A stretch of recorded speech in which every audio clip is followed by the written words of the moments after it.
handa kayo kahit paano, di ba, kahit 1 kilo, walang kamataya, spaghetti. Sapagkat ang paghahanda sa fiesta ay tanda ng ating pasasalamat sa Diyos. Pasasalamat kay Mama Mary, amen? Kung mga birthday nga, kung ano-ano okasyon, handa tayo. Fiesta pa kaya ni Mama Mary, kaya next year, babalik kami. Punta kami sa mga bahay ninyo, makikikain kami, amen? Kung mamaya, pagkatapos ng misa, meron kayong posisyon, di ba? Pagkatapos ng posisyon, ano gagawin ninyo? Uwi na sa bahay, di ba? Kung pag-uwi nyo sa bahay, sasama kaming 3 pare. Anong gagawin namin? Kain. Hindi kami makikikain. Mag-i-inspeksyon kaming 3 pare sa inyong mga altar. Inspeksyon namin ang mga altar. Ano-ano kaya makikita ni na Father sa altar ng mga taga-ina ng mga dukha? Mama Mary. Siyempre, unang-una, hindi mawawala ang imahe ni Santo Niño. Amen? Sino dito ang may imahe ni Santo Niño? Palakpak na malakas Santo Niño. Tama-tama sa linggo, fiesta ni Santo Niño. Pangalawang, hindi mawawala sa ating altar, crucifix o cross.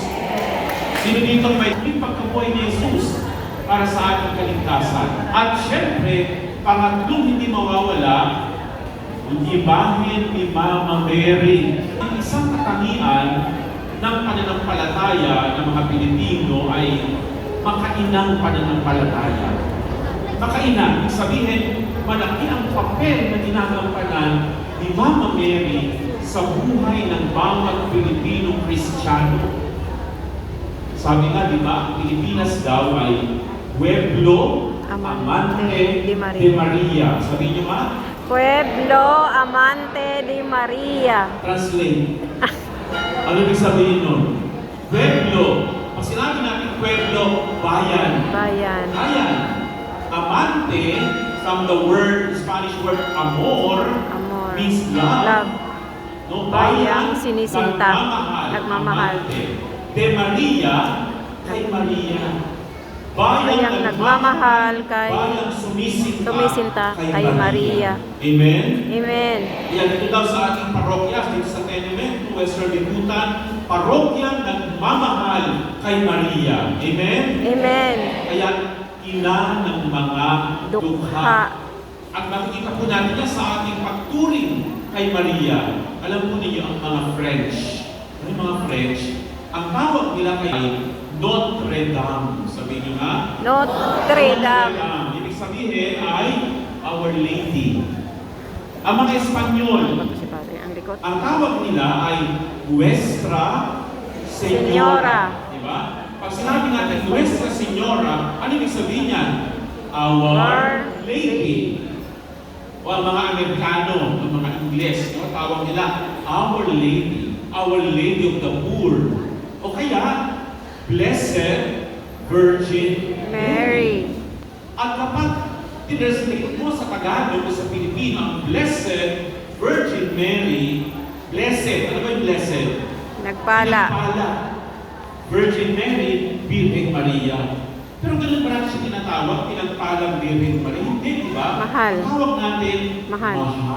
na Birhen. Birheng Maria.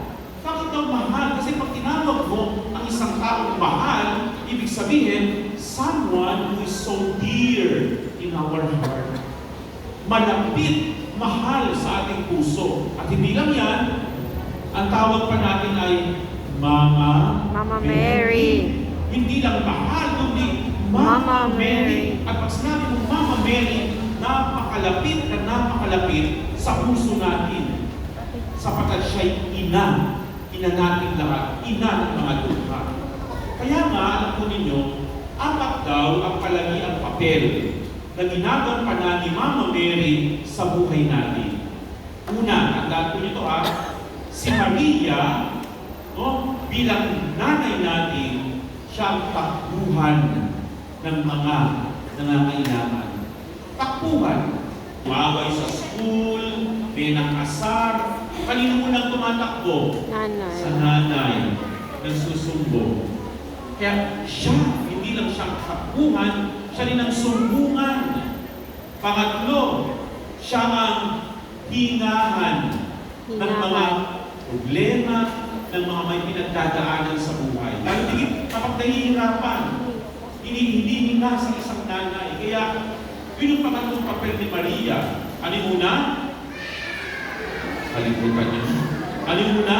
Takbuhan ng mga nangangailangan. Pangalawa, sumbungan ng mga hinalakit. Hingahan. Hingahan ng mga pagsubok at mga problema. At pang-apat, siyang kalinga ng mga may sakit at may mga karamdaman.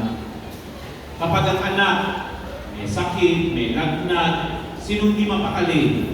Nanay. Sino hindi makatulog? Nanay. Sino papainom ng gamot? Nanay. Sino nagpupunas? Nanay.